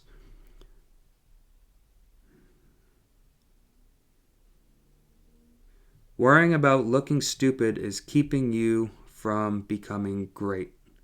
Ooh. That one was a heater that I dropped a long time ago. I love that one so much, honestly. It was just a short. It was just a short that I did, and I like, not to toot my own horn, but I love that statement. And I didn't live by it until a couple years after actually saying it. I'm great at giving advice, but I'm terrible at taking my own advice. Worrying about looking stupid goes back into like the self-esteem thing and worrying about how you look or sound on camera or in the microphone. You focusing on all those things that you're messing up on, all the times that you stutter, coming from a person who grew up with a little bit of a stutter, worrying about looking stupid is stopping you from finishing the edit, actually hitting the record button, uploading the thing. It's preventing you from even trying, even going anywhere. Whereas in reality, those things could not only, number one, make you more relatable, because there might be somebody out there who's dealing with similar issues. For example, I had a viewer at one point go, did you have a stutter as a kid? I was like, a little bit, nothing crazy. And he's just like, I could tell, I used to. And I was just like, hell yeah, we get along now. And that could be an actual meaningful connection with somebody, because now they're going, wow, this person's dealt with a similar struggle that I've dealt with. And that's how you create camaraderie. But worrying about looking stupid and acting stupid and going, oh, nobody's going to watch this because I just look funny or sound funny or I'm not going to be able to get my words out the right way, is going to prevent you from doing the things that you wish you could have done, or it's going to cause regrets. Let me think of a good example here. If Jeff Bezos, this is a wild example, if Jeff Bezos didn't start his business, didn't start Amazon in his garage, and worried about the fact that, oh, people are seeing me work out of my garage, Amazon wouldn't exist. Right. If the Wright brothers worried about anybody who was thinking they're gonna fucking kill themselves, we wouldn't fly. We wouldn't have flown. Those are very big examples, but if I was so worried about me posting the video about initially what the habit tracker's done for me, I probably wouldn't have even continued on with the habit tracker nearly as much. I wouldn't be as excited about it, because knowing that it's helping me is great. But knowing that I'm like, oh, wait, other people understand. You left a footprint. Yeah. I was like, wow, wait a minute. I was able to not only help myself, but I was able to help others help themselves. That's a key statement that I'm trying to focus on. Instead of me helping others help themselves is very different than I helped them. So worrying about looking stupid just prevents you from taking chances. Sure, you're at the bar. You see this gorgeous looking woman, man, whatever. whatever you're into, and you are so worried about going up and saying hi, you're like, oh, I don't look good at all, or I'm not a great upstanding guy, whatever. You don't say hi to that person, well, you're never going to get to talk to them. Right. And modern wisdom, I don't know if you follow Chris William. The name's familiar. I don't believe I do, though. He actually just spoke about that. How so many times a beautiful woman is only a beautiful woman and nothing else. Because the most confident, good-looking man is thinking the exact same thing as the unconfident, poor man. Mm-hmm. And that's hot girl, hot girl, hot girl, hot girl, hot girl. And it becomes not idolized, but it becomes who they are, like a definition. Yeah. And it loses the sense of humanity. It loses a sense of this person is more than just her beautiful body. Yep. They're no longer just a person. They're just this beautiful human being. And social media really, really plays a huge factor in that. Yep. Along the lines of girls wanting to kill themselves because they're relating themselves to all these other girls, which it's, guess what? Wake up. Not everyone's going to look that damn beautiful. Taking that conversation as somebody who, for a short time, was a professional photographer, as somebody who edits a lot of video and creates and has been creating for a long time and has looked into a lot of social media analytics and whatnot. Specifically the photography thing, though. Oh my God. Nothing is real. You guys are worried about AI? that AI is not as much of a problem right now as the fact that Becky down the street doesn't look the same in her profile picture as she does in real life. Yeah. Why? Because you're able to just edit certain things. I have photos where I've been able to absolutely change so much about myself, so much about other people. I will admit, my teeth being a little yellow, probably because of the amount of soda that I drink, is something that bothers me. So when I edit a photo of myself, yeah, I'll take a little extra time to focus on whitening my teeth just a scotch. Not to the point where I look like Ross from Friends, but right. I definitely will change it a little bit because it makes me feel better. But now every person who's ever seen that photo and then runs into me in real life, if they do notice it, they're going to be like, your teeth ain't that white. Yeah. Nothing's real. You're going to see the best takes. Always. I try to leave some good some like bad takes in as like a comedy thing, as like entertainment. There are some videos that I've had on my channel in the past where my stutter really like got a hold of me, and I'm sitting there going and I'm like, crap, I'm going to keep that. And then I'll put up like text of me saying the portion of the word a bunch of times. Like, there you go, buddy. You got it out. I'm proud of you. Sometimes you don't see that stuff, though. I guarantee I've taken 13 takes of the last video that just uploaded today. Today? Yeah, that uploaded today. That took like 13 takes. It's 2-3 minute video. Yeah, it's a 3-minute video. You don't see you only see the best takes. And in reality, that wasn't even my best work. I'm not going to lie. That was a little bit rushed. Yeah. Social media is such a toxic, terrible like example of what people actually are. And it's one of the things that I've been focused on with creating a better habit around my own social media enjoyment and how I absorb information, to the point where I don't have let's see, on my phone, I have Twitch, Facebook Messenger, Discord,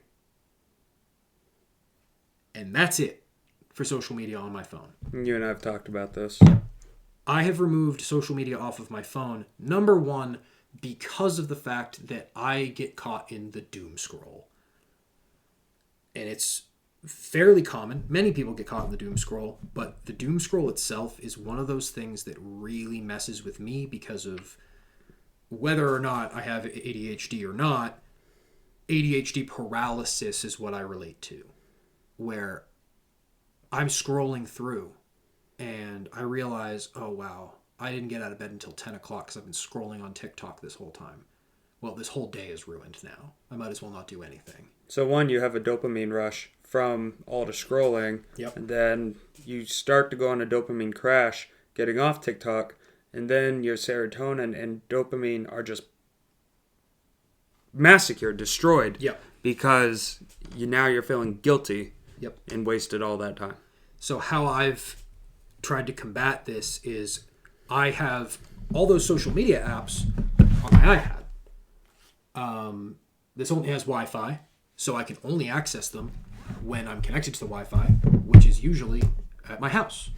And typically, the best part about that is that I like to do a lot of like art and edit photos on my iPad. That's where I do all of that. And basically, the concept is I remove those desires to watch TikTok or shorts or reels or whatever on my phone in order to get myself to transition over to the thing that I use for work and art and creativity. So it's a lot easier for me to go from, oh, I'm bored on TikTok. Let's draw something. Let's edit a photo. Let's do something productive than it is for me to not do that on my phone. The second key piece is the fact that I was spending so much time on social media. I had to set timers on my phone that would lock me out of the app until the next day. But even by giving myself only 15 minutes a day on certain apps, after like 5-6 of these apps, that's still an hour and a half of my day that is just gone. Yeah. So I removed them because now I'm not wasting even an hour and a half of my day. I'm not even wasting 15 minutes of my day sitting on my phone because it's just not on my phone. And you're no longer having the ability to compare yourself to other people nearly as much either. Yep. The only time I find that I am comparing myself to other people when I'm on social media at all is when I'm watching YouTube videos.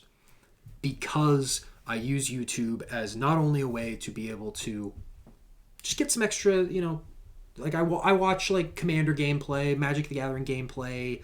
I watch, Taskmaster from forever ago on YouTube because it's free on YouTube and you can't really watch it anywhere else. But when I'm comparing myself to the people, there are two ways that I'm comparing myself to people on YouTube. And it's either, okay, I'm going to emulate this. They just gave me a great idea that I'm going to use for my own content and make people understand how I've used this concept. Or I'm finding myself sometimes in the rut where I go, oh, I wish I started YouTube earlier because I'd be possibly where this person is. So even YouTube, I'm not safe from the comparative, like the comparing of like other people. And yeah, social media is just a nightmare. It's a nightmare, and it makes you live in the mindset of, oh, I'm going to look stupid. Oh, I shouldn't do that thing. I'm going to mess up and people are going to make fun of me, and that's how other people are going to feel. Who gives a shit what other people feel? Yeah. And that's the mentality you should live with is nobody cares. Nobody cares unless they choose to care. So I shouldn't care what they think. I struggle with it, just like everybody else probably does, but do it anyway. Yeah. Give it a shot. What is it? Wayne Gretzky?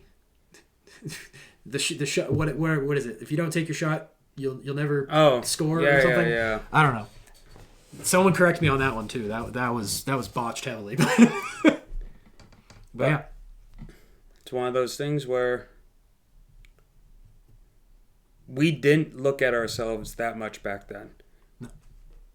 We didn't have a device, a supercomputer in our pockets to take up all of our time for the entire day back then. Yep. Social media can create communities, but it can 100% destroy the physical community as well. Yep. Including parenting. Oh yeah. Number one, these iPad kids that live on their stuff, they're not getting the opportunity to be able to socialize and communicate with other people and learn how to be a functioning human being. But also, parents aren't doing it either because they're sitting there on their phones. And then they forget how to do this. Right. And another thing, especially for like these young kids. I want to add something to that. Yeah. They forget how to do this, and then the moment that they have a chance to do this, since they don't know how to do it, they lean heavily on substances to help them do it, to build confidence. Yep. And that becomes more problems. Going to the bar because you're like, oh, I feel real confident. I can talk to anybody at the bar. Liquid courage. After I've had like 6 margaritas in me. Yeah. But that's not necessarily me. Like you're worried about looking stupid on camera. Look stupid. Be worried about how you're going to look in real life. Yeah, look stupid in public. Like, the other thing about social media especially is these little kids. You see photos of little kids, right? And they've got the biggest smile on their faces. The biggest, toothiest, ugliest smile you've ever seen. And we love it. And we love it. And they don't know that it's a big, toothy, ugly smile. Because they don't know what it's like to feel self-conscious or have low self-esteem yet. Until social media tells them to. Or society tells them to. Or a fucking filter. Right. I fucking hate filters. I refuse. There's one thing that I was very adamant on when I was a photographer, and that was, I will not edit a child. If you ask me to get rid of a little chocolate on their face or something, I'll do that. But I will not change a thing about that child's appearance. Right. In case you guys didn't know, that photo of me with a cigar. Hell yeah. You can thank him. I remember another wedding that I shot. Somebody asked if I could whiten up their little girl's teeth. And I was like, I understand that they had something to eat that day. I think it was like a popsicle or something. So like her teeth were like a little bit like reddish. And maybe making them look a little like orange or yellowish. But I was like, no. Like, with all due respect, no. I'm not doing that. That like 7-year-old girl doesn't need to look at that family picture and go, oh, what was wrong with my teeth? Why do I look different? Teaching a societal norm that should not even be in place. Fun story about photo editing as well. This one, I didn't even take this photo nor edit it. Basic training. Our basic training photos, our headshots that we get. Oh, you told me this. Those motherfuckers darkened my eyebrows. What? The only thing they changed in that photo was they darkened my eyebrows. So, go ahead and say the story real quick. So, that's just it. That's it. That's all they did. They took my photo, and of all the things to change on this face, they made my eyebrows more.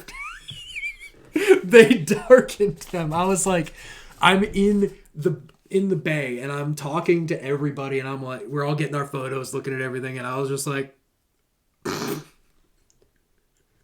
boys, you are not going to believe this. Even the guys who I didn't get along with, which obviously they would obviously take a chance to laugh at me, but I'm sitting here, I'm like, you guys have got to see this photo of me right now. And they're like, what's wrong with your eyebrows? Boy, your eyebrows are dark as hell. I'm like, now mind you, we're all bald at basic training, so like, it's popping. It's way more prominent. And I'm just like, why did they do that? But yeah, editing photos. But that's another prime example. Editing photos. Just don't.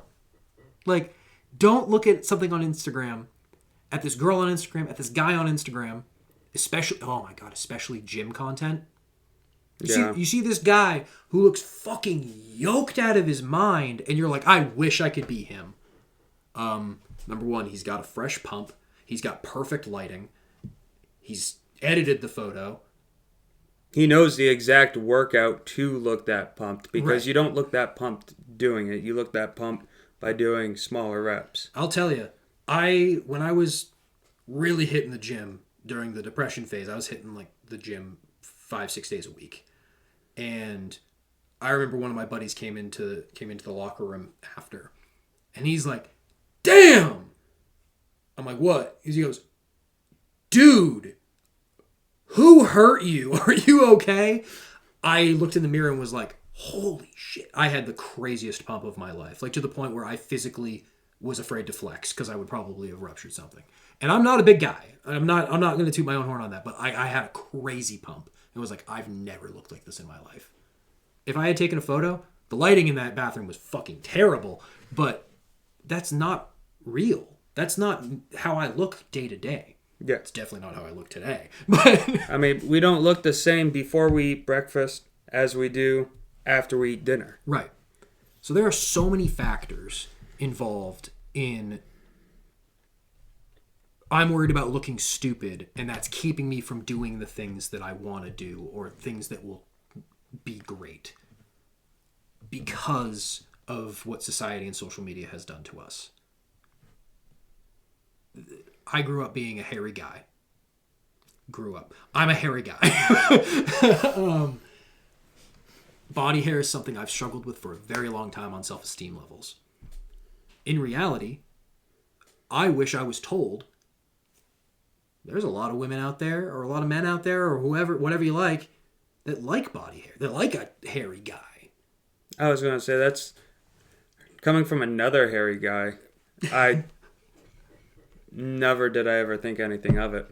I was so bothered by it because all I saw were all of my friends, or like the popular guys, or these superheroes and these models who were baby back bare as fuck.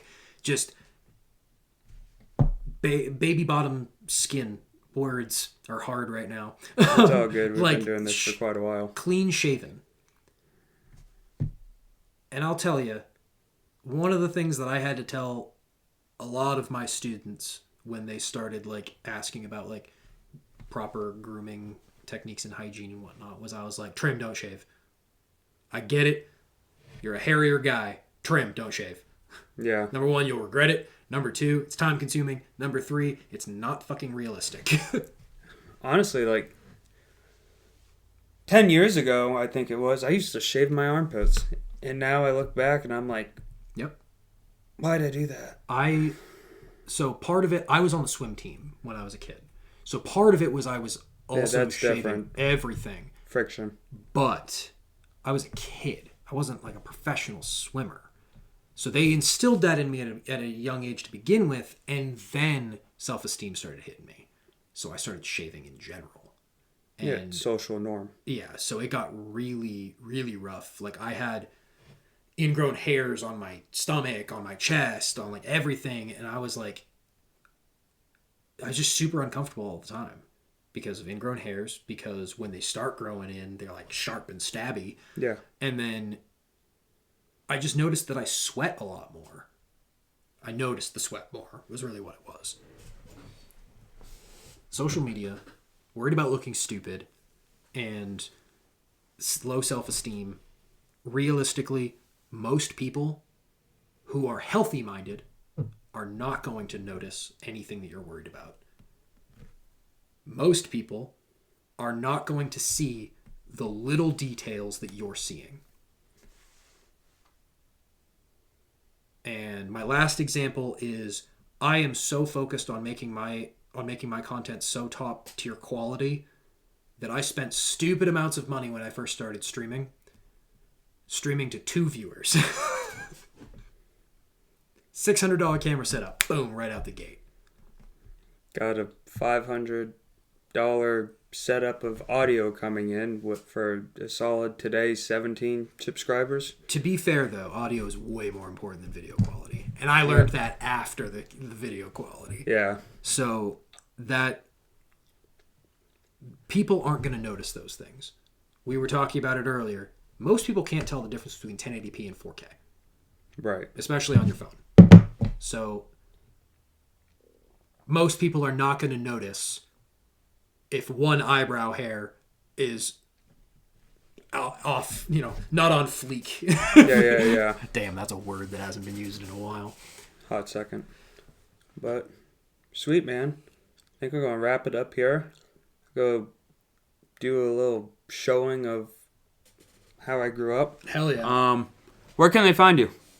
You guys can find me on Twitch, Dunderhead, DUNNDERHEAD. I stream pretty regularly on weekdays. You can also find me on YouTube, also Dunderhead, DUNNDERHEAD. Otherwise, I just chill. I'm just a chill guy. Cool. Thank you, man. Absolutely, brother. I was not ready for a handshake. You can tell. Keep it in. They need to know how awkward I am. Right on.